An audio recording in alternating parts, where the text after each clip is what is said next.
Welcome dear BSc part first. आज के ई lecture में हम मेंडेलियन जेनेटिक्स भाग 2 पे बात करेंगे। इससे पहले वाले वीडियो में भी हमने मेंडेलियन जेनेटिक्स पे बात की थी।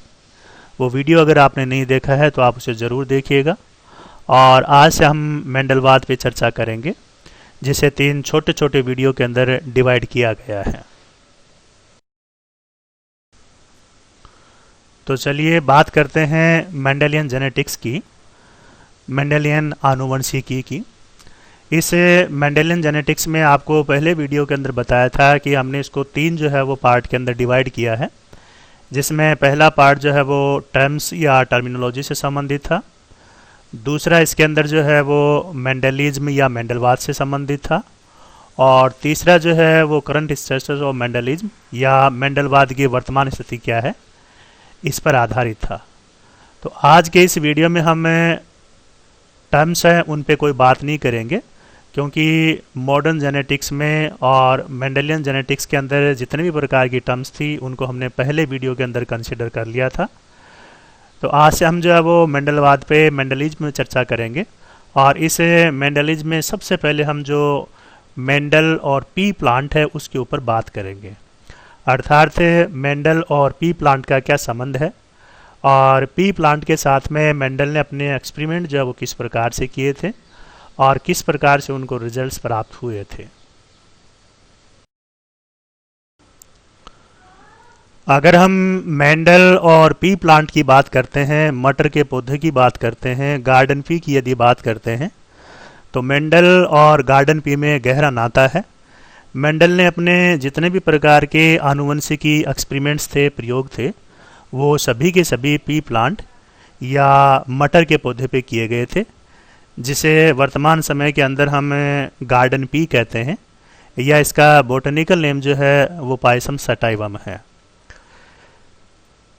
मेंडल ने मटर के पौधे में 7 जोड़ी लक्षणों का अध्ययन किया था, या हम ये कह सकते हैं कि 14 उसने जो है वो कंट्रास्टिंग प्रकार के फीचर्स, 14 जो है वो कंट्रास्टिंग प्रकार के ट्रेट्स जो है वो मेंडल ने इस मटर के पौधे में आनुवंशिकी के अंतर्गत अध्ययन किए थे।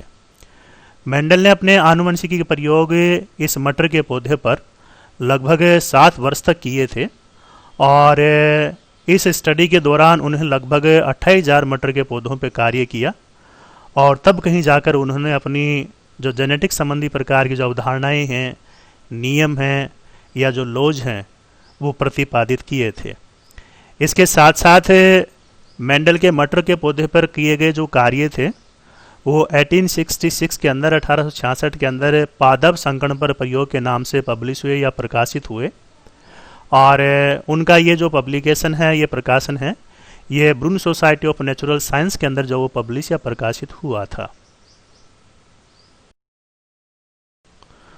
तो चलिए अब हम बात करते हैं मेंडल द्वारा मटर के पौधे में चुने गए 7 जोड़ी लक्षणों की या 14 कंट्रास्टिंग ट्रेट्स की।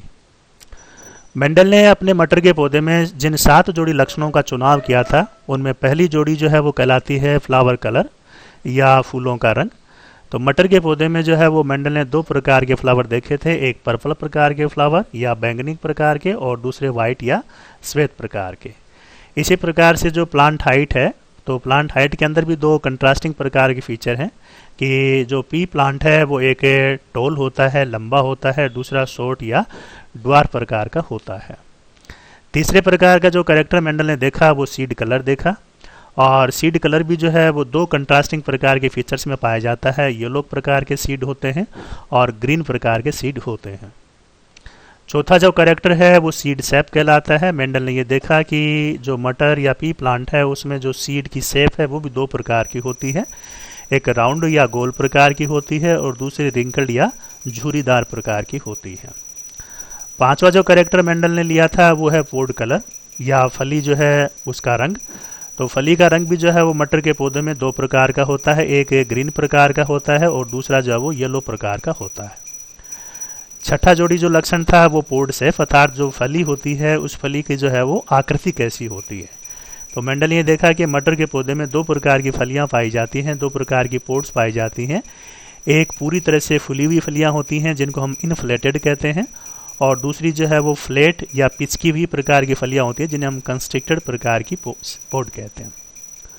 और अंतिम जोड़ी जो लक्षण था वो फ्लावर पोजीशन था। मटर के पौधे में दो प्रकार की फ्लावर पोजीशन पाई जाती है, एक एक्सियल प्रकार की अर्थात जो टहनियाँ होती हैं उनके बीच बीच में फ्लावर का पाया जाना, और दूसरा टर्मिनल अर्थात जो टहनी होती है, ट्विग होती है, उसके एंड के ऊपर फ्लावर का पाया जाना, वो टर्मिनल फ्लावर कहलाता है। फिर मेंडल ने ये देखा कि ये जो 7 जोड़ी कैरेक्टर होते हैं या जो 14 प्रकार के ट्रेड्स होते हैं, इनमें जो है वो 7 कैरेक्टर्स या ट्रेड्स हैं वो तो डोमिनेंट प्रकार के होते हैं, और 7 ही कैरेक्टर्स जो है वो रिसेसिव प्रकार के होते हैं या अप्रभावी प्रकार के होते हैं। तो इस मेंडेलियन पी प्लांट के अंदर जो डोमिनेंट प्रकार के ट्रेट हैं वो पर्पल कलर है, टोलनेस का गुण है, सीड कलर में येलो कलर है, सीड सेट में राउंड प्रकार की है, पोड कलर के अंदर ग्रीन प्रकार की जो पोड है वो डोमिनेंट है, पोड शेप के अंदर जो इनफ्लेटेड प्रकार की पोड है वो डोमिनेंट ट्रेट है, और फ्लावर पोजीशन के अंदर जो एक्सियल प्रकार के फ्लावर हैं वो डोमिनेंट कैरेक्टर हैं। इसी प्रकार से जो रिसेसिव प्रकार के ट्रेट हैं, अप्रभावी प्रकार के लक्षण हैं इन 7 जोड़ी लक्षणों के अंदर या 14 ट्रेट्स के अंदर, वाइट प्रकार का फ्लावर है वो अप्रभावी प्रकार का लक्षण है, शॉर्ट प्रकार का प्लांट है वो अप्रभावी लक्षण है, सीड कलर में जो ग्रीन कलर होता है वो अप्रभावी लक्षण है, सीड शेप में जो रिंकल्ड प्रकार के सीड होते हैं वो अप्रभावी लक्षण है, पोड कलर या फली का जो रंग है उसमें येलो कलर है वो रिसेसिव या अप्रभावी है, पोड शेप में कंस्ट्रिक्टेड या जो फ्लैट या पिचकी हुई प्रकार की जो फली है वो रिसेसिव या अप्रभावी प्रकार का लक्षण है, और फ्लावर पोजीशन के अंदर जो अंतस्थ या टर्मिनल प्रकार के फ्लावर होते हैं वो रिसेसिव प्रकार का या अप्रभावी प्रकार का लक्षण है। सो डियर स्टूडेंट, अगर आप भी जिज्ञासु प्रवृत्ति के हैं तो ये सवाल आपके दिमाग में भी आना चाहिए कि मेंडल ने अपने जेनेटिक्स एक्सपेरिमेंट के लिए मटर के पौधे को ही क्यों चुना। तो इसके पीछे कुछ कारण हैं और उन कारणों को हम एक एक करके देखते हैं कि मटर के पौधे में ऐसी कौन कौन सी विशेषताएं पाई जाती हैं, या मेंडल ने इस मटर के पौधे में ऐसा क्या देखा कि उसने इस उद्यान मटर को, गार्डन पी को ही अपने प्रयोगों के लिए चुना। तो देखिए, जो पहला कैरेक्टर मेंडल ने देखा, पहला जो लक्षण इसमें ये देखा कि ये जो पौधा होता है इसका जीवन चक्र बहुत छोटा होता है और कम समय के अंदर ये ज़्यादा से ज़्यादा पीढ़ियाँ दे सकता है, इसलिए जो है वो मटर के पौधे को उसने चुना। दूसरा जो कारण है वो ये है कि इसमें जो है वो बाइसेक्सुअल प्रकार के फ्लावर्स पाए जाते हैं, द्विलिंगी प्रकार के पुष्प पाए जाते हैं, अर्थात मेल और फीमेल प्रकार के जो रिप्रोडक्टिव पार्ट्स होते हैं वो एक ही फ्लावर में पाए जाते हैं। तो हम ये कह सकते हैं कि रिप्रोडक्शन जो है वो मोनोसेक्सुअल की बजाय कहीं ज़्यादा इसमें ईजी होता है या कराना ज़्यादा ईजी होता है, इसलिए मेंडल ने जो है वो पी प्लांट को सेलेक्ट किया। तीसरी जो विशेषता मेंडल ने देखी कि ये स्वपरागण तो इसमें होता ही होता है, अगर हम इसमें मैनिपुलेशन करके जो है वो हम इसमें जो वो क्रॉस प्रकार का पॉलिनेशन भी करवा सकते हैं, क्योंकि दोनों प्रकार के फ्लावर हैं, दोनों प्रकार के जो रिप्रोडक्टिव पार्ट्स हैं वो एक ही फ्लावर के अंदर पाए जाते हैं, तो क्रॉस पॉलिनेशन करवाना भी कहीं ज़्यादा ईजी है। अगली जो विशेषता है उसने ये देखी कि इसमें पाए जाने वाले जो ट्रेड्स होते हैं उनको हम आसानी से पहचान सकते हैं, उनको हम आंखों से जो है वो विजिबलाइज कर सकते हैं और हमें जो है वो आसानी से दिखाई दे सकते हैं। तो मेंडल ने ये देखा कि जब इजी प्रकार के लक्षण, आसान प्रकार के पहचान योग्य इसमें कैरेक्टर हैं, तो क्यों न इस पौधे को चुना जाए। अगली जो विशेषता थी कि इसकी जो हाइट थी वो भी नॉर्मल थी, न तो बहुत ज़्यादा जो है वो ये टॉल था, बहुत ज़्यादा लंबा था, और न ही बहुत छोटा था। तो देखने में एक सामान्य आकार का होने की वजह से भी जो है वो मेंडल ने इस पौधे को सेलेक्ट किया था। और सबसे बड़ी विशेषता मेंडल ने ये देखी कि पौधा जो है वो छोटा होने की वजह से, सामान्य आकार का होने की वजह से मेंटेनेंस के अंदर या रख रखाव के अंदर जो है और इसकी केयरिंग जो है वो इजीली की जा सकती है। तो इन सभी प्रकार के कारणों को देखते हुए मेंडल ने अपने जेनेटिक्स एक्सपेरिमेंट के लिए और गार्डन पी को सेलेक्ट किया था। तो चलिए अब हम बात करते हैं कि मेंडल की सफलता का राज क्या था, मेंडल की सफलता के कारण क्या था। ये चीज़ एक अलग है कि मेंडल को अपने जीवन काल के अंदर वो सफलता नहीं मिल पाई जो उन्हें जीते जी मिलनी चाहिए थी। लोगों का ध्यान जो है वो बहुत लंबे समय के बाद में जो है वो मेंडल की बातों पे गया। तो हम उन सभी कारणों को देखते हैं जिनकी वजह से मेंडल को सफलता मिली है। मेंडल ने ऐसा क्या किया था कि वो अपने मटर पौधे एक्सपेरिमेंट्स में पूरी तरह से सफल थे।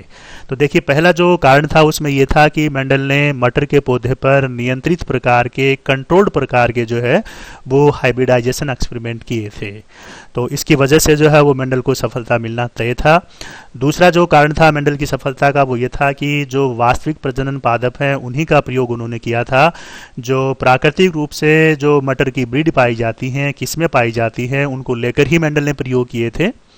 तो इस वजह से भी मेंडल को सफलता मिली। तीसरा जो कारण था वो ये था कि मेंडल ने एक बार में एक ही लक्षण पर ध्यान दिया। तो इस वजह से भी जो है वो मेंडल को सफलता मिलना निश्चित था। और चौथा जो कारण था वो ये था कि मेंडल ने जो एक्सपेरिमेंट किए थे उन एक्सपेरिमेंट के अंदर रिजल्ट्स को एट्रिकुलेट करने के लिए, उन्हें कोरिलेट करने के लिए बीज गणित का उपयोग किया था। वो भी उनकी जो है वो सफलता का एक राज था, सफलता का एक कारण था। और इसके साथ साथ मेंडल भाग्यशाली था कि मटर के जो लक्षण थे वो सारे के सारे असंलग्न प्रकार के थे, अर्थात कोई भी दो जो कैरेक्टर थे उनमें सहलग्नता नहीं थी, जिनको वर्तमान में हम लिंकेज कहते हैं, सहलग्नता कहते हैं, वो मटर के पौधे में नहीं थी। तो मेंडल की सफलता का एक तरह से अगर देखा जाए तो सबसे बड़ा जो रीजन था वो यही था कि मटर के जो लक्षण थे वो सारे के सारे जो है वो और नॉन लिंक्ड प्रकार के थे।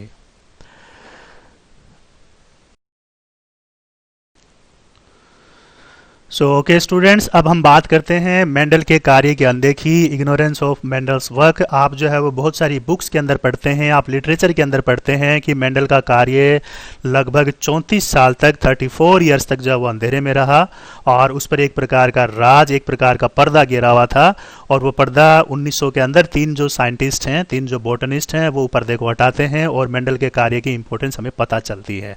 तो 34 साल तक मेंडल के कार्यों का अंधेरे में रहने के क्या क्या कारण थे, और हम कह सकते हैं कि मेंडल्स वर्क की इग्नोरेंस के क्या क्या कारण थे, वन बाय वन करके हम देखते हैं।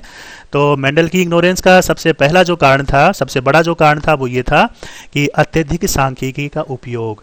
मेंडल ने अपने जो जेनेटिक्स के एक्सपेरिमेंट किए थे उसमें मैथमेटिक्स का, उसमें स्टैटिस्टिक्स का बहुत ज़्यादा उपयोग किया था। अरे मेंडल महोदय, दुनिया को जो है वो स्टोरियाँ पढ़ने के अंदर ही बहुत टाइम लगता है और आप जो है वो मैथमेटिक्स को, स्टैटिस्टिक्स को जो है वो आप एक्सपेरिमेंट के अंदर जो वो डाल रहे हो, तो ये लोगों के समझ से परे है। माना कि आपको बहुत सारी मैथ आती थी, आपको बहुत सारी स्टैटिक्स आती थी, आप बहुत बड़े विद्वान थे, इसमें कोई शक नहीं है, लेकिन अगर आप सांख्यिकी का उपयोग मेंडल महोदय कम करते तो शायद आपको कुछ पॉपुलैरिटी उस समय मिलती। दूसरा जो कारण था मेंडल की इग्नोरेंस का वो ये था जीव विज्ञानियों से संप्रेषण कमी, communication gap with other biologist. तो उस समय देखिए बहुत सारे बायोलॉजिस्ट जो है वो इस प्रकार से काम कर रहे थे और मेंडल ने 8 फरवरी 1865 और 8 मार्च 1865 को अपने दोनों पेपर पढ़ने के बाद में बायोलॉजिस्ट से किसी प्रकार का कोई कम्युनिकेशन नहीं रखा। अरे भाई, दुनिया को अपने काम के बारे में बताओगे नहीं, अपना प्रचार प्रसार नहीं करोगे तो लोगों को कैसे पता चलेगा कि आपने काम क्या किया है। तो आप जो है वो फिक्र नहीं करके मेंडल महोदय जिक्र करते तो आपको जो है उस समय पॉपुलैरिटी मिलती, आपके काम को जो है वो सराहा जाता। तीसरा जो कारण था मेंडल की कार्य की अनदेखी का वो ये था कि लक्षणों के वंशागत होने का विज्ञान। मेंडल जो है वो ये नहीं समझा सका लोगों को कि उसके जो ट्रेट्स हैं, उसके जो लक्षण हैं, वो एक पीढ़ी से दूसरी पीढ़ी में किस प्रकार से वंशागत होते हैं, उनके पीछे का साइंस क्या है, वो लोगों को मेंडल नहीं समझा पाया था। और ये भी वजह थी कि मेंडल के कार्य को कोई उस समय इम्पोर्टेंस नहीं मिली। और अगला जो कारण था मेंडल के अनदेखी का वो ये था कि 1859 के अंदर डार्विन की एक बुक आई थी, डार्विन का एक सिद्धांत आया था, origin of species by natural selection, प्राकृतिक वर्ण के द्वारा जातियों की उत्पत्ति, जो डार्विन ने एक स्टोरी के रूप में प्रेजेंट की थी। लोगों की रुचि उसमें थी, बायोलॉजिस्ट की रुचि उसमें थी, लोगों की रुचि सांख्यिकी के अंदर या मैथमेटिक्स के अंदर नहीं थी। तो ये भी जो है वो मेंडल की अनदेखी में एक ताबूत के अंदर कील ठोकने वाला जैसा काम था और इस वजह से मेंडल को उसमें उतनी लोकप्रियता हासिल नहीं हो पाई थी जितनी की मिलनी चाहिए थी।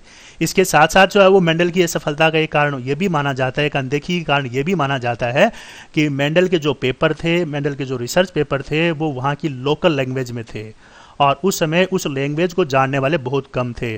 और आपको पता होना चाहिए कि मेंडल के जो पेपर छपे थे, मेंडल का जो कार्य हुआ था, वो भी लगभग 34 साल बाद में जाकर इंग्लिश के अंदर ट्रांसलेट हुआ था। और उसके बाद में जो है वो लोगों को ये पता चला था कि मेंडल ने ये बात कही थी। तो मेंडल का जो कार्य है 1901 के अंदर और विलियम बेटसन ने सबसे पहले उसको इंग्लिश के अंदर ट्रांसलेट किया था। और तब से जो है वो लोगों को ये पता चला था कि मेंडल ने क्या कहा था, मेंडल ने क्या लिखा था और मेंडल ने मटर के पौधे के साथ में क्या किया था। तो इन सभी कारणों को देखते हुए मेंडल के कार्य की अनदेखी लगभग 34 साल तक, मेंडल का कार्य लगभग 34 साल तक अंधेरे में रहा था। और चलिए अब लास्ट में हम उन 3 लोगों का जिक्र करते हैं जिन्होंने मेंडलवाद को रीडिस्कवर किया था। और 1900 के अंदर इन तीनों बोटनिस्ट ने मेंडल के कार्यों को फिर से जो वो जिंदा कर दिया था, क्योंकि मेंडल की भाषा को समझने वाले, उसके देश को समझने वाले और उसके विचारों को समझने वाले ये 3 जो है वो मुख्य बोटनिस्ट थे। तो इनमें पहला जो नाम है वो आता है ह्यूगो डी व्रीस का, और इन्होंने जो है वो मेंडलवाद को रीडिस्कवर किया था। देन दूसरा नाम है कार्ल कोरेंस और तीसरा नाम जो है वो है एरिक वॉन सरमैक। इन तीनों वैज्ञानिकों ने मिलकर जो है वो मेंडलवाद को रीडिस्कवर किया था और तब से मेंडल के कार्य को जाने जाने लगा। और उसके बाद में मेंडल को एक टाइटल दिया गया, उसको एक उपाधि दी गई, the father of genetics, the founder of genetics. और डियर स्टूडेंट्स, चलिए लास्ट में हम बात करते हैं प्रश्नोत्तरी की। तो इसमें पहला सवाल है, मेंडल ने कितने मटर लक्षणों पर कार्य किया था? तो आपको भी बताया था 14 जो ट्रेड्स हैं, 14 जो कंट्रास्टिंग प्रकार के ट्रेड्स हैं, उनको लेकर मेंडल ने जो वो मटर के पौधे पे कार्य किया था। दूसरा सवाल है, मेंडल ने जिस पादप पे कार्य किया उसका वानस्पतिक नाम ब्लैंक्स है, उसका बोटेनिकल नेम आपको बताना है। तो उसका बोटेनिकल नेम क्या है? फाइसम सटाइवम। तीसरा सवाल, मेंडल का उद्यान मटर पर कार्य कब प्रकाशित हुआ? तो ये हम जानते हैं 1866 के अंदर, 1866 के अंदर मैटर पर जो है वो काम किया गया, पब्लिश हुआ था। अगला सवाल है, मेंडल के संकर्ण प्रयोग किस शीर्षक से चर्चित हुए थे? तो मेंडल का जो टाइटल था वो क्या था? पादप संकर्ण पर प्रयोग और एक्सपेरिमेंट्स इन प्लांट हाइब्रिडाइजेशन। और लास्ट सवाल, मेंडल अवधारणाओं की पुनः खोज किसके द्वारा की गई थी? तो 3 साइंटिस्ट थे, ह्यूगो डी व्रीस, कार्ल कोरेंस और एरिक वॉन सरमैक। इन तीनों लोगों ने मिलकर जो है वो मेंडल को रीडिस्कवर किया था।